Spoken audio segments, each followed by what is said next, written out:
Jayson Tatum and the Boston Celtics are going to be an absolute problem next year in the NBA, and especially in the NBA playoffs. Now that they have that playoff experience, they now have, in my opinion, the Eastern Conference version of Kawhi Leonard and Paul George in Jayson Tatum and Jaylen Brown, but we will talk about both of them in depth later on in the video, so make sure you stick around. They also added two players that will fill in their two biggest weak points, in my opinion, in Malcolm Brogdon and Danilo Gallinari.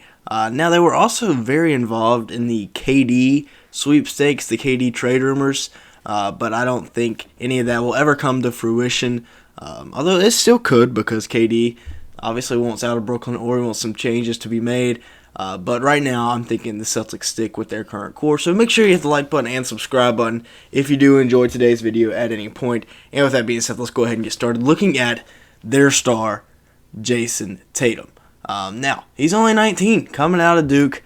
26.9 points per game, 8 rebounds, and 4.4 assists per game last year as he led the Celtics to the NBA Finals. I mean, that's honestly one of the better runs we've seen a young star go on in a long time. 45% from the field, 35% from three, and 1 steal per game. However, he didn't play the greatest when it came to the finals, and turnovers plagued him throughout the playoffs. However, they didn't really have a true point guard, so he had to handle the ball a little bit more than he probably would have liked. But he is going to be in Boston until 2026, the next franchise star in a very, very historic franchise there.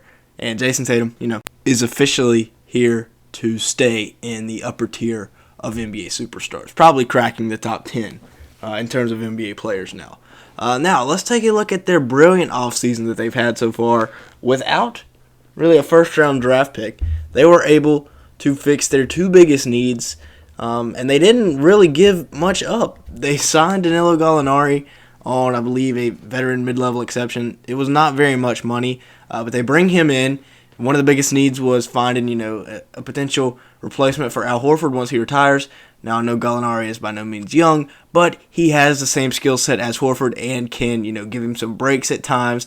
And then Malcolm Brogdon, the Celtics really, really needed a point guard, and it really showed this year in the NBA playoffs. Bringing Brogdon in, I think that's going to elevate this team, take them to the next level, and it's also going to make Marcus Smart play better because he doesn't have to worry about being the point guard. He can play off the ball more.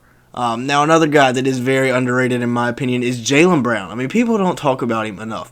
All the talk in Boston goes to Jayson Tatum, and that's warranted, 27 a game. But Jaylen Brown, almost 24 a game this year with 6 rebounds and 3.5 assists. The fact that he was just thrown into the Kevin Durant trade talks, I think, was kind of ridiculous. In 10 years, Jaylen Brown's still going to be producing. KD, he's going to be like 45. Jaylen Brown, 47% from the field, 36% from three, and 1.1 steals per game this year. So, a very nice season. I don't know why people are hating on JB so much. And he had some big-time moments in the NBA playoffs this year. 2 years left on his contract. So, the Killer Jays are under team control for at least the next 2 years in Boston. And I imagine for longer than that. And speaking of the Kawhi and Paul George of the Eastern Conference, we get to see Kawhi and Paul George back because I think people are sleeping on the Clippers for sure this year. And probably actually, if y'all want to see a Clippers video, make sure to let me know down in the comments below. But for the Celtics, Jaylen Brown, Jayson Tatum, a very elite wing duo, and I think that's where basketball's going. 6'7", 6'8" guys that can do a little bit of everything, and they got two of the best in the business right now. Now, looking at the clamps that this Celtics squad has as well, you got all the firepower of Jayson Tatum and Jaylen Brown, and then you throw in the Time Lord who just blocks everything, and then Marcus Smart, the NBA Defensive Player of the Year. Both of these guys, key contributors to the best defense in basketball last year. Unfortunately, Marcus Smart was not able to continue his fantastic defense against Steph Curry in the finals this year. Curry got loose a little bit, but hey, it happens to the best of us. One of the best point guards of all time there. Not much you can do to stop him when he gets hot. But other than that, a great season from Smart, both on the offensive and defensive sides of the ball. And then, Robert Williams, I'm expecting him to keep taking steps forward, both offensively and defensively. Now, the key bench piece. Remember, these Celtics were like 500 last year at the trade deadline. people were saying, is it time to blow up Jayson Tatum and Jaylen Brown? They bring in Derrick White, and everything seems to be restored for the Boston Celtics. 11 points per game, 3.4 rebounds, and 3.5 assists per game last year as a Boston Celtic. That is not including his stats as a Spur. 41% from the field, 31% from three, and 0.6 steals a night. Derrick White.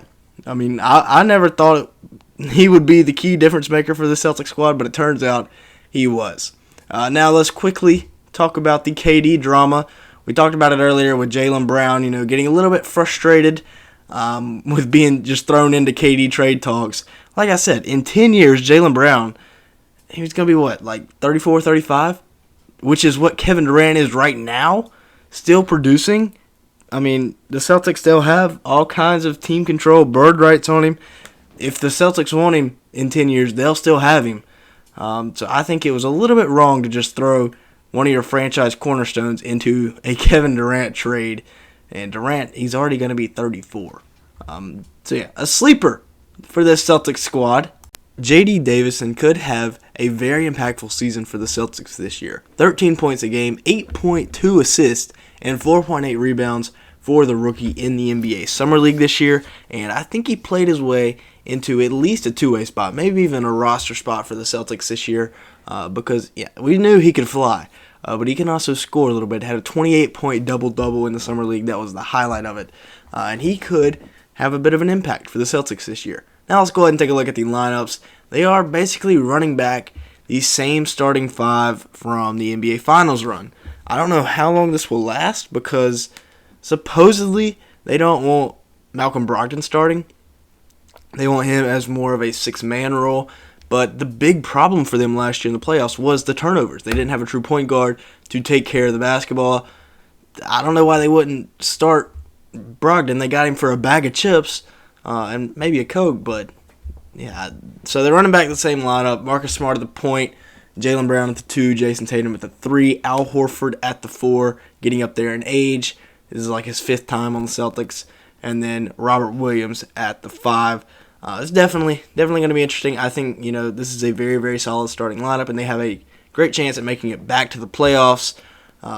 Obviously, maybe even making it back to the NBA Finals. The bench is very much improved as well. The backup center spot is still a bit in question, but they do have 2 centers starting.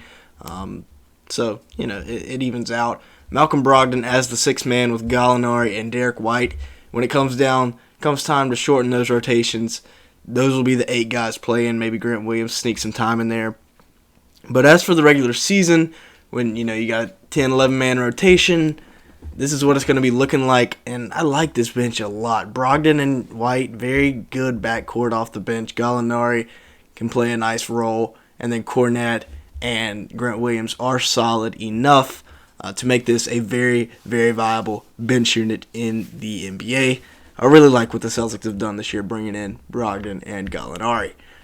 Now, a couple of other guys that might get some playing time this year, one being Peyton Pritchard. We saw him get some meaningful minutes down the stretch last year, and then, again, JD Davison, who we just talked about. Both could be getting some minutes if injuries do hit or, some guys just need rest nights. They could be the guys that benefit the most. With that being said, that's going to be it for today's video. Thank you so much for watching. Make sure to like button and the subscribe button if you do enjoy at any point. And make sure to leave me a comment down below. It'll really help us out in the YouTube algorithm. And with all that being said, thank you so much for watching today's video.